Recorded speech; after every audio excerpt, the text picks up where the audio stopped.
Pastor, அவங்க வீட்டை பார்த்தா பயங்கரமா இருக்குது.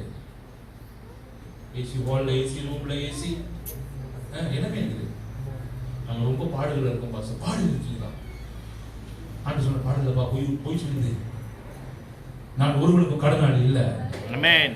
நீ எவனுக்கு கொடுத்தாலும் உனக்கு கொடுக்க வேண்டியதுன்னா கொடுத்துருவேன். கை தட்டி கொடுப்போம்.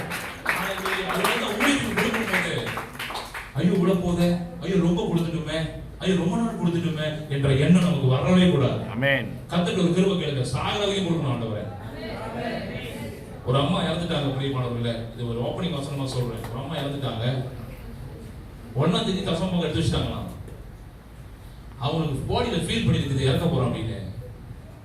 அவன் பையன் சொல்லியிருக்கிறாங்க, ஒருவேளை இறந்து காசு இல்லாட்டா கூட என் தசமபாகத்தை தொடுறாத, அது கர்த்தருடையதுன்னு சொன்னாங்களா.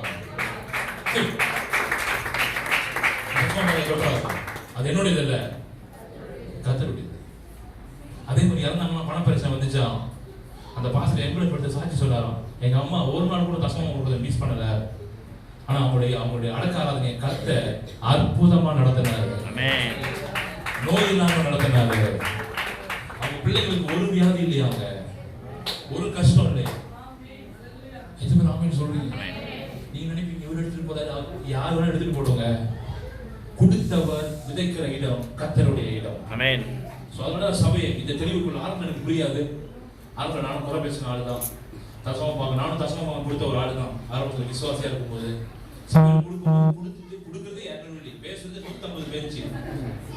நானே கொடுக்கறது என் சம்பளம் 1000 தான். 200 கொடுக்கணும்னா கொஞ்சம் என்ன இருந்துச்சு, நமக்கு கொஞ்சம் ஜில்லு ஏறிடுச்சுலா. 10% 100 தானே, நான் 200 கொடுக்குறேன், கொஞ்சம் அதிகமா பேசுவோம். போட்டா ஒண்ணு செவனில, அதோட திருமண கழுத்து தான். இப்படி பார்த்த கழுத்து நேரம் அங்க திருப்பி விட்டார். என்ன பாரு, அதோட அடிகளை